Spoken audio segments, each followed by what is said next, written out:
Bonjour à tous, bienvenue au mercredi de Technothérapie pour la 9e édition, le webinaire sur la console d'administration Microsoft. Chanceux, vous avez choisi le plus plate, mais peut-être le plus, comment dire, celui qui va vous donner le plus d'autonomie dans vos activités. La console d'administration de Microsoft, c'est une grosse bébite. Ça vous permet de faire plein de choses. L'interface en elle-même est simple. Mais par contre, souvent il faut chercher, il faut explorer. Et puis c'est la raison d'être de ce webinaire. C'est que je vais vous montrer un petit peu à apprivoiser la bête. Où sont les fonctionnalités? Qu'est-ce que vous avez besoin de savoir? Quelles sont les catégories de fonctionnalités qui sont vraiment trop avancées pour nous? J'en profite pour dire que ce sera un webinaire vraiment qui est plus axé sur les comptes Microsoft 365 pour les OBNL. Je suppose que bien des fonctionnalités se ressemblent avec des comptes, on va dire, à tarification ordinaire.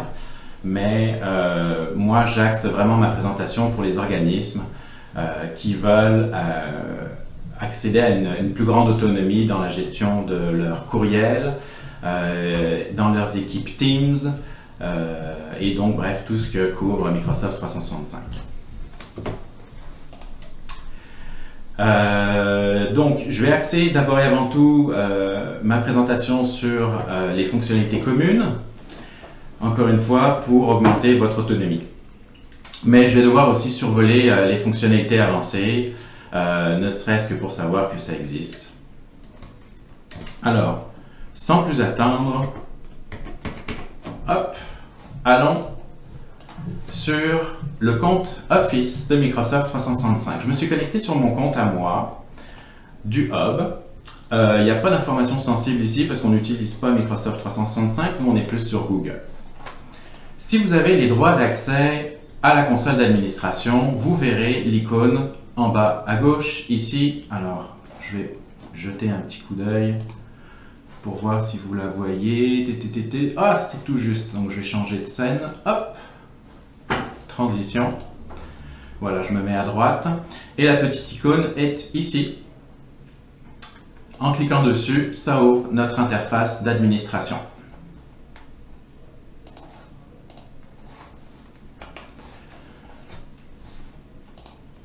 Quelques précisions avant de commencer. La console d'administration de Microsoft fonctionne quand même mieux en général sur Microsoft Edge, le navigateur Microsoft Edge. C'est un peu sans surprise. Je vous dirais que comme plan B, utilisez Chrome, mais j'ai eu des problèmes avec Firefox et puis j'ai jamais essayé sur d'autres navigateurs, Safari, Opera, je ne sais pas. Donc si vous avez vraiment besoin de jouer dans l'interface assez souvent, je vous suggérerais d'utiliser Microsoft Edge.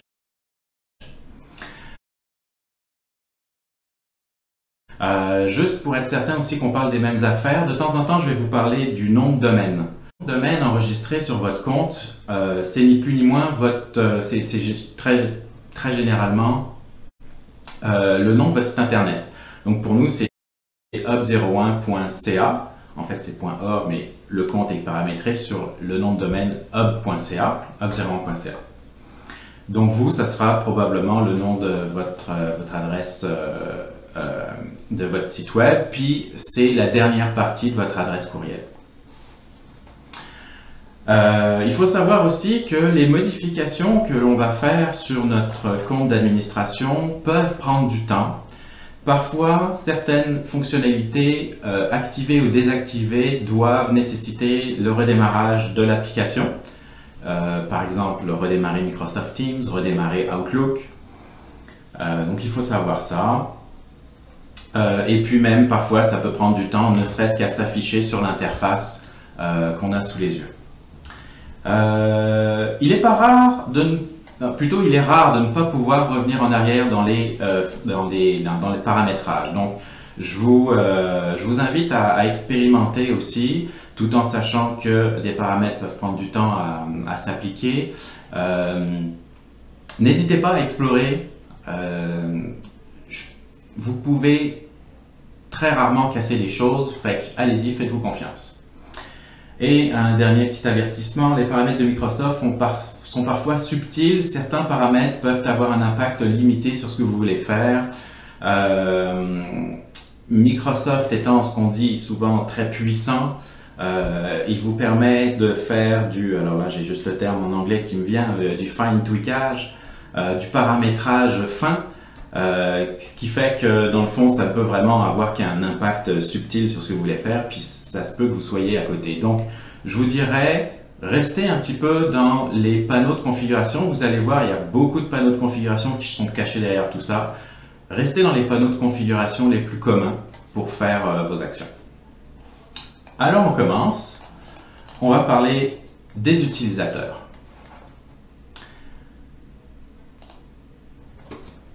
Vous trouvez dans l'interface des utilisateurs actifs la liste de vos utilisateurs, mais beaucoup plus également.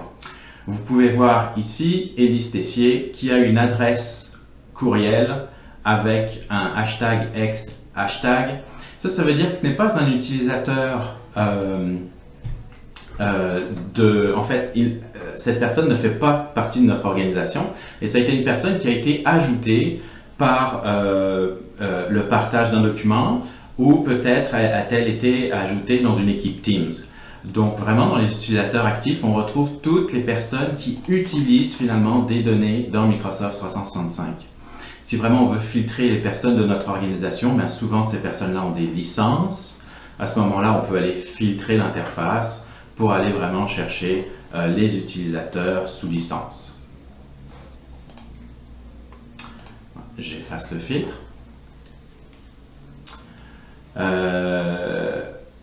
On peut faire plusieurs choses de très intéressantes dans cette interface-là. Une des choses les plus courantes dont on a besoin de faire, c'est réinitialiser le mot de passe. Alors on a plusieurs façons de le faire, on peut cliquer sur la petite clé, mais en général, quand on clique sur une entrée, ici je clique sur le compte de Eric, on a la possibilité ici de réinitialiser le mot de passe. Cette interface c'est quand même vraiment très simple, on vous tient par la main, vous passez par plusieurs étapes, où tout vous êtes parfaitement expliqué, je ne passerai pas en détail dans comment faire pour initialiser le mot de passe. Ce qu'on peut faire également, c'est rajouter des alias. Alors un alias, c'est la possibilité d'ajouter une deuxième adresse courriel à cet utilisateur-là. Par exemple, Eric, je pourrais lui attitrer une autre adresse courriel, deuxième adresse, ici. Et puis en lui ajoutant cette adresse-là, toutes les courriels qui seront envoyés à deuxième adresse hub01.ca seront acheminés à Eric. C'est un alias. Ce qu'on peut faire aussi d'intéressant, c'est dans courrier ici, bon, je vais passer un petit peu rapidement là, courriel de secours, les informations de contact. Si vous voulez mettre des informations comme par exemple le numéro de téléphone de votre collègue employé, vous pouvez le faire. Évidemment, si on clique sur une autre personne, vous avez beaucoup moins d'informations disponibles. Il s'agirait à ce moment-là plus de rentrer cette personne-là dans les contacts. Responsable groupe, les groupes auxquels l'utilisateur appartient, les rôles, si la personne a un rôle d'administrateur, vous pouvez le voir ici. Les informations de contact, donc les activations d'office. Bon, vous avez plein d'informations, vous pourrez regarder. Là où ça peut être vraiment très intéressant, c'est ce qui a rapport avec le courrier. Avec le courrier, en passant par l'interface de gestion des utilisateurs, vous pouvez autoriser d'autres personnes à lire et gérer les courriels de la personne en question. Il suffirait simplement de cliquer dessus. Donc, je vous montre pour les premières fois comment cette interface fonctionne, mais ce système-là se retrouve dans bien des fonctionnalités de Microsoft. Alors là, il s'agit simplement d'ajouter la personne et puis, admettons, on va aller me chercher. Voilà, hop, j'ajoute, je suis dans la liste et maintenant je suis autorisé à lire et à gérer les courriels d'Eric. On peut également paramétrer la possibilité d'envoyer des courriels en tant que, donc si je paramètre ça, je pourrais envoyer des courriels en tant que Eric, ou envoyer de la part de.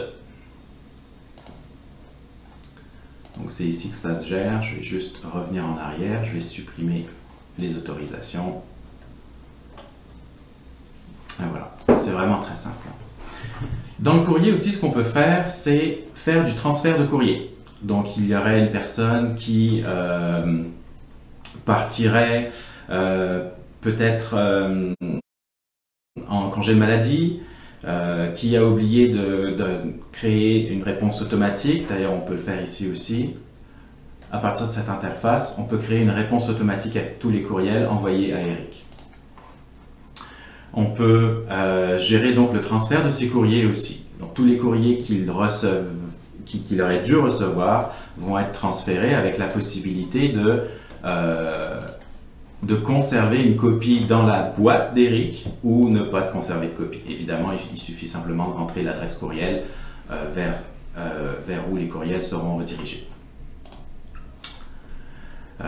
Affiché dans la liste d'adresses globale, donc je ne vais pas vous apprendre ce que c'est que la liste d'adresses globale, mais vous pouvez afficher ou non cette personne-là dans la liste d'adresses globale. Transfert de courriel. Et puis les autres actions, alors ça c'est quand même avancé, mais ça pourrait être intéressant, c'est que vous pouvez convertir cet utilisateur-là en boîte aux lettres partagée. On va en parler un petit peu tantôt, les boîtes aux lettres partagées. Mais, petit spoiler, une boîte aux lettres partagée n'a pas besoin de licence. Donc, si vous voyez qu'un utilisateur utilisait une adresse un peu générique, mais par contre l'utilisateur est parti, il n'y a plus personne derrière cette adresse courriel-là, personne qui n'aurait besoin d'utiliser la panoplie d'applications. À ce moment-là, vous pourriez convertir la boîte courriel générique en une boîte aux lettres partagée et vous pourriez libérer une licence. Voilà, les réponses automatiques, etc. Pour l'utilisateur aussi, vous avez quelques paramètres à propos de OneDrive. Oui, c'est vrai, je me souviens, l'utilisateur-là n'est jamais allé sur OneDrive, c'est pour ça que ça fait ça. Fait que je vais prendre mon compte à moi.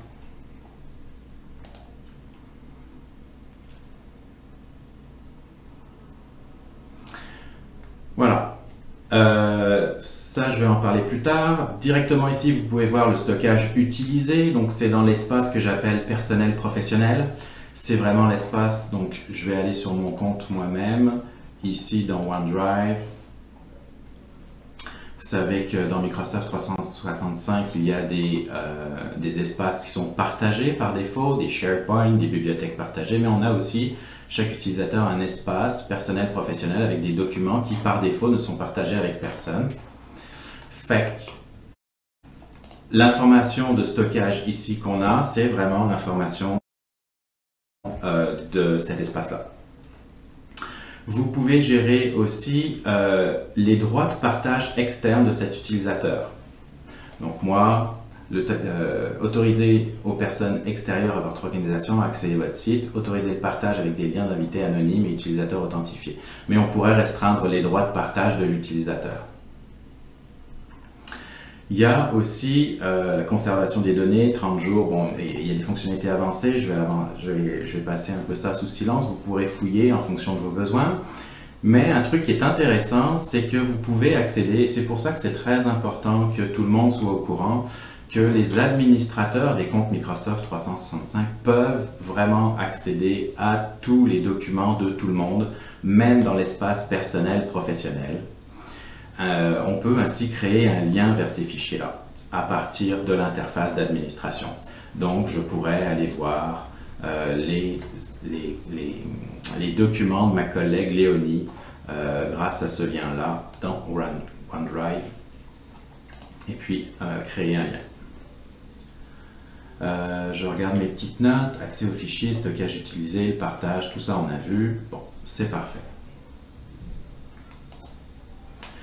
Je ne sais pas si vous avez déjà eu le problème de devoir utiliser votre téléphone ou d'aller voir les courriels pour pouvoir activer votre compte Microsoft. ce qu'on appelle l'authentification multifacteur. Vous pouvez paramétrer l'authentification multifacteur. Par contre, il y a quelque chose de lourd derrière, une mécanique lourde, qui sont les paramètres de sécurité par défaut de Microsoft. Ici, on a la possibilité, dans cette interface-là, de cliquer sur l'authentification multifacteur, ce qui nous ouvre une page d'un autre panneau d'administration. Et on voit ici la liste de tous mes utilisateurs et le statut de la fonctionnalité. Personne dans notre organisation n'a activé ça, et puis moi, qui a les droits d'administration, c'est activé. Donc pour entrer dans mon compte, j'ai absolument besoin de ça. Par contre, et si vraiment vous voulez activer ça et que vous n'y arrivez pas, c'est normal, appelez-moi. Il faut désactiver les paramètres par défaut de sécurité de Microsoft, et vous en doutez bien, ça désactive pas juste ce système-là, mais d'autres choses également. Alors, oui, c'est possible d'enlever ce système-là. Par contre, il y a des conséquences sur la sécurité et il y a des façons de faire, des procédures. Il n'y a pas de mystère, hein. Vous pourrez toujours ou contacter le support, je vous montrerai comment faire, ou aller sur Google, puis aller chercher de l'information sur Google, c'est quand même assez simple. Supprimer un utilisateur, c'est faisable de le faire ici. Par contre, malheureusement, il y a peu d'informations sur les conséquences de la suppression d'un utilisateur. Ils vous disent bien qu'est-ce que ça va faire, mais ils ne vous aident pas à récupérer les données. Évidemment, un utilisateur, il y a une coupe de données qu'il y a un utilisateur, il y a les courriels, il pourrait y avoir les événements d'un calendrier, ce serait moins grave. Il y aurait les contacts d'un utilisateur et puis il y aurait aussi l'espace de stockage personnel professionnel. Les données de Microsoft, comme ça, seront supprimées. Au bout de 30 jours, donc on le voit ici, pour vraiment les fichiers du OneDrive, l'espace personnel professionnel. Mais en ce qui concerne les courriels, ce sera supprimé immédiatement. Donc, si vous voulez supprimer l'utilisateur, demandez-vous avant quelles sont les données que vous voulez récupérer et allez les récupérer manuellement avant de faire cette opération-là. Il est possible d'enlever la licence. Alors justement, c'est là où ça devient intéressant d'être une OBNL, c'est que les licences de Microsoft sont gratuites pour la plupart. En tout cas, les Business Basics sont gratuites jusqu'à 300. Donc, si vous n'êtes pas certain, si vous voulez garder du temps devant vous, mais quand même libérer une licence premium, passez l'utilisateur à la licence Basic, qui est gratuite complètement. Et puis à ce moment-là, réinitialiser le mot de passe, ou aussi une fonctionnalité dont je ne vous ai pas parlé, c'est que vous pouvez bloquer la connexion. Un employé est parti, vous avez besoin immédiatement de bloquer les connexions au dossier, etc. Vous pouvez le faire de cette façon, ou comme je vous l'ai dit aussi, juste réinitialiser son mot de passe, ça fonctionnera. Très bien, j'avance. Les contacts. Alors ces contacts-là, c'est une liste de contacts de personnes externes qui sont disponibles à tous les utilisateurs de votre organisation dans la liste d'adresses globale. On ne peut créer que des contacts simples dans cette interface-là et l'information qui y est liée est plutôt rudimentaire. On ne peut avoir que bureau, téléphone mobile, etc. Donc si vous êtes historiquement sur Microsoft Outlook, Microsoft Outlook permettait vraiment de rentrer plusieurs adresses postales, plusieurs numéros de téléphone, beaucoup plus d'informations. Malheureusement sur Microsoft 365, ça a été réduit au minimum. Pour créer des listes de diffusion de personnes externes, c'est possible, qui seraient donc accessibles à toutes les personnes de votre organisation. Il s'agirait de créer des groupes. Alors, on va passer justement à à l'interface des groupes. Donc je passe sous silence les appareils. Les appareils, ça c'est vraiment dans le cas où vous gérez votre parc informatique avec Microsoft 365. Moi, j'ai jamais eu de cas comme ça. C'est vraiment réservé pour des très gros organismes. Et puis définitivement avec des équipes ou des équipes internes d'informaticiens ou alors des ressources informationnelles externes très présentes. Là. Ok. Ici, on regroupe tous les types de groupes, c'est-à-dire les groupes qu'on appelle les groupes de Microsoft 365, des listes de distribution dont je parlais tantôt, qui va nous permettre de faire des groupes de contacts externes, et puis des groupes sécurité à extension messagerie et sécurité. Honnêtement, ces deux derniers, je ne comprends pas bien ce que c'est. Celui-ci peut être intéressant dans un cas en particulier. Bon. La plupart des groupes sont des groupes de Microsoft 365. Alors, qu'est-ce que c'est qu'un groupe? Ben, dès que vous créez une équipe Teams, même à partir de Teams, dès que vous créez un groupe dans Outlook, même à partir d'Outlook, il s'affiche ici. Donc ici, c'est vraiment une liste pêle-mêle de groupes. Et on peut voir dans la colonne ici le statut Teams, ce groupe-ci, qui est le groupe général qui se crée par défaut. Ce groupe-ci et ce groupe-ci est lié à une équipe Teams. Donc si j'ouvrais Teams, d'ailleurs je peux peut-être tenter de le faire. Teams a une interface web.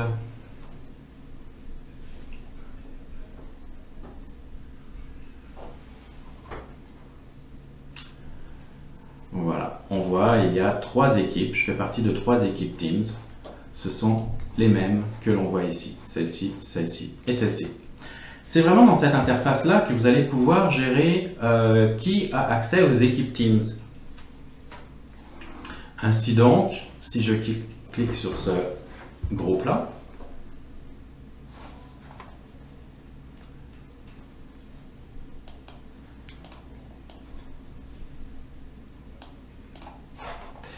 on a ici la liste des membres. Je vous dirais que je me souviens plus si c'est de cette façon-là qu'on ajoute des membres externes. Je suis pas sûr. Je pense que c'est directement dans l'interface de Teams. Fait qu'admettons que je mets mon adresse personnelle. Voilà, c'est ça. Donc c'est vraiment juste la liste de vos coéquipiers. Si vous voulez rajouter un coéquipier à votre équipe Teams, vous pouvez le faire à partir de l'interface de gestion des groupes. Alors je regarde un petit peu mes notes. Ça permet également de gérer l'accès aux espaces de stockage partagés. Donc là, j'ai ouvert Teams. Maintenant, je vais ouvrir OneDrive, où j'avais ma liste ici des bibliothèques partagées. Par exemple, test formation ici, j'y ai accès. Si je retourne sur mon interface d'administration, test formation, c'est là. C'est une équipe Teams, mais c'est également une bibliothèque partagée. Et je pourrais rajouter une personne pour accéder aux documents de test formation. Même chose pour le groupe Mac.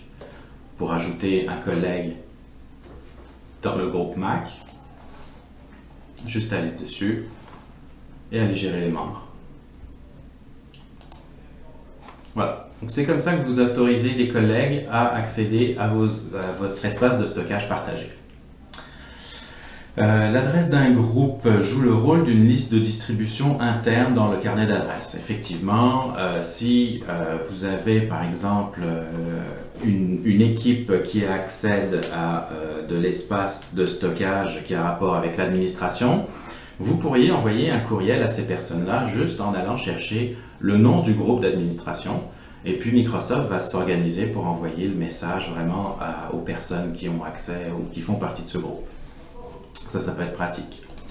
Un groupe peut être privé ou public.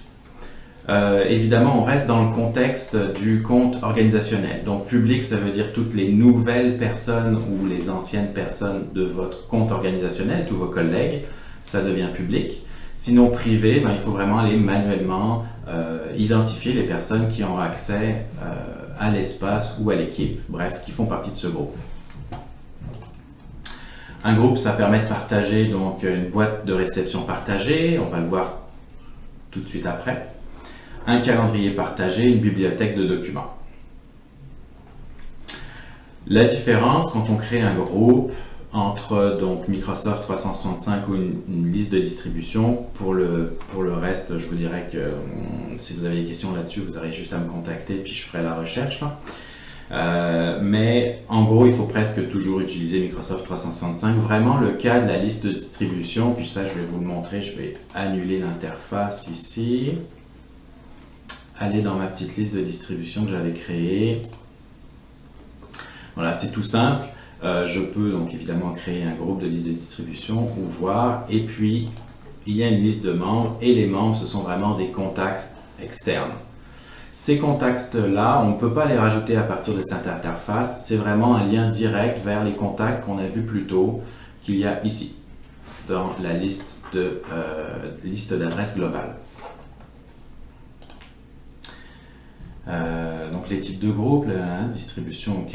Et puis, oui, si vous voulez changer le nom d'un groupe, vous pourrez le faire dans l'interface de gestion de Teams pour changer le nom d'une équipe. Sinon, vous pouvez le faire ici aussi, ça fonctionne. Je l'ai fait un peu plus tôt, j'ai changé le nom de ce groupe-ci et puis ça s'est répercuté dans Teams. La boîte aux lettres partagée, j'en ai parlé donc un petit peu plus tôt. Ce qui est particulier et vraiment intéressant, c'est que ça vous permet d'avoir une adresse courriel qui n'est pas liée à une licence. Donc, avec une petite astuce, si vous ne savez pas trop comment faire, vous pourrez me contacter encore là. Avec une petite astuce, vous pouvez vraiment donner une adresse courriel à quelqu'un. Cette personne-là aura donc une adresse courriel avec votre nom de domaine, mais n'aura pas accès à toute l'interface et puis toutes les logiciels qu'offre Microsoft 365. Vraiment juste accéder à Outlook sur le web pour gérer ses courriels. Ça peut être intéressant si vous voulez libérer des licences. Évidemment, ce que ça fait aussi par défaut, c'est que ça permet de partager une boîte entre plusieurs utilisateurs. Donc, par exemple, la boîte info ici est partagée par plusieurs membres, ces 3 membres aussi. Là aussi, on a des options de configuration. On peut transférer des courriers qui tomberaient dans cette boîte-là. On peut créer des réponses automatiques, on peut créer des alias. On a quand même pas mal de fonctionnalités. Et puis, par défaut, un membre qui gère une boîte partagée, forcément, a le droit de lecture et de gestion de la boîte, peut envoyer des courriels aussi en tant que le nom de l'adresse courriel. C'est ça pour les boîtes partagées.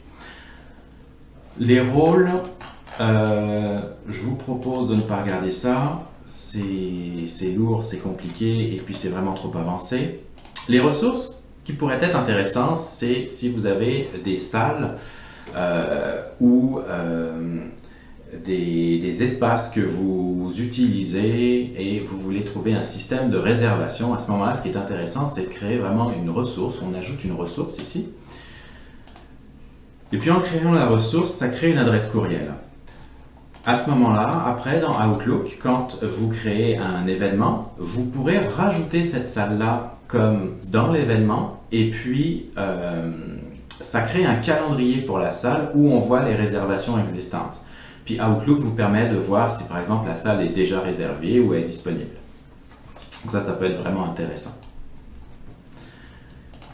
La facturation. La facturation, je vais vous en parler pour aborder un petit peu les licences et aussi vous dire que la facturation passe nécessairement par le système de transaction. Donc oui, ce sont presque exclusivement des licences gratuites. On a droit à 10 licences.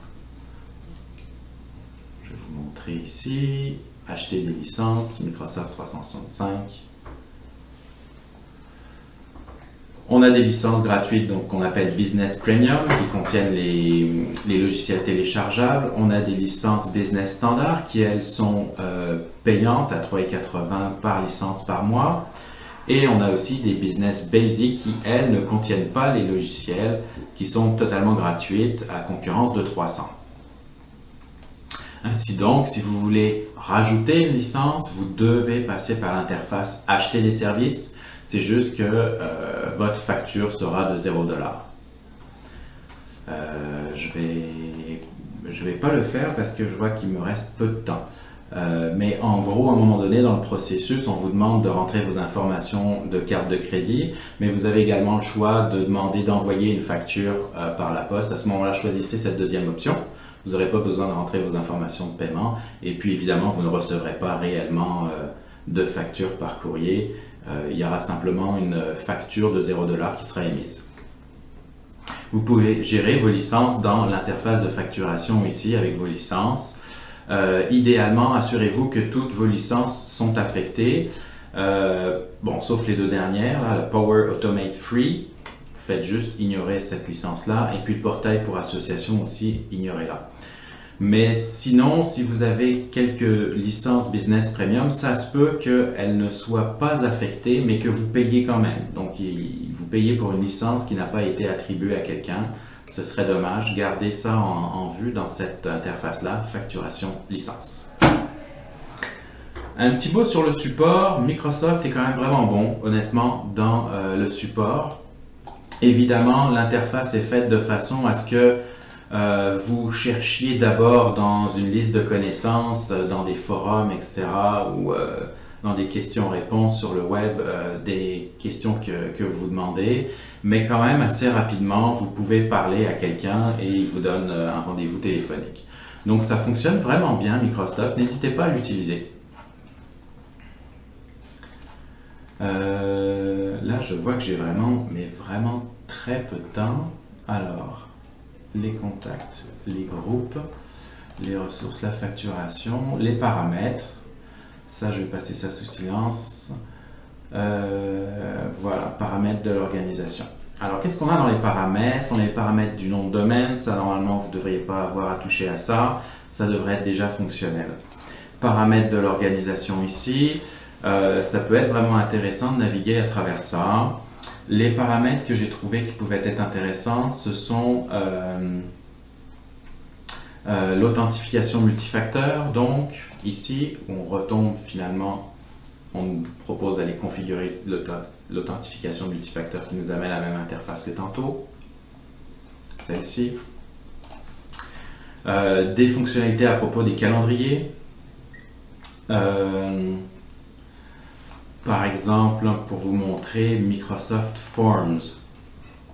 Ici, Microsoft Forms vous propose d'inclure des recherches Bing, des vidéos YouTube dans les formulaires, etc. Donc vous pourriez activer ou désactiver ces fonctionnalités.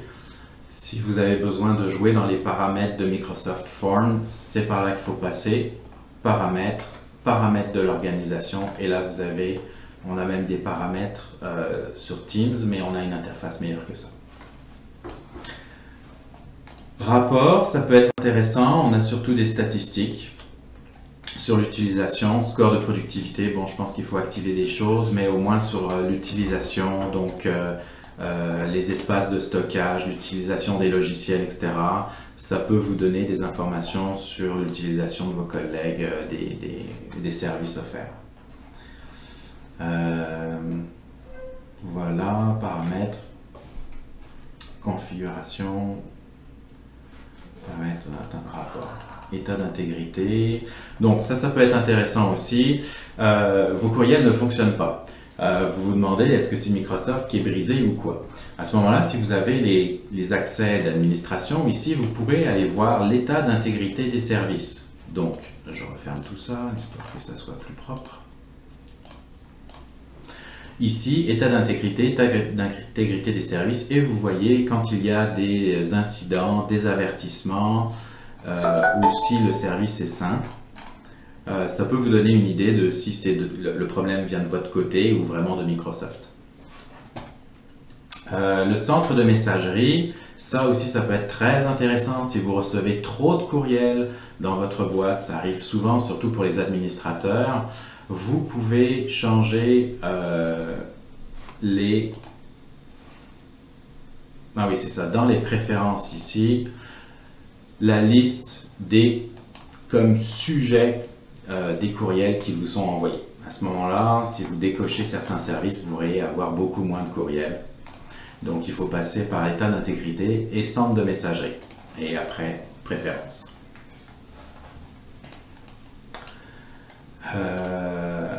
Voilà, donc considérant l'heure qu'il me reste, je vais faire un survol encore plus rapide. Malheureusement, ça pourrait peut-être faire l'objet d'un autre webinaire. Il y a des centres d'administration qui sont vraiment dédiés à certains services, les services les plus utilisés, comme le courriel. Pour gérer des paramètres avancés, vous pouvez aller dans les centres. Alors, ce que j'ai fait, c'est que peut-être que par défaut, vous ne voyez pas tout. À ce moment-là, il faut comme cliquer sur voir tout. Oh, et puis je m'aperçois aussi que... Exactement. OK. Voilà, ici. C'est ici. On a la liste des centres d'administration qui sont dédiés à certains services. On a Exchange qui s'occupe des courriels, la gestion des courriels. On a SharePoint qui s'occupe de la gestion de vos documents. Puis on a Teams. On a également Azure Active Directory pour les plus aventureux d'entre vous qui veulent gérer les droits d'accès. À ce moment-là, ce serait ici. Exchange, SharePoint et Teams.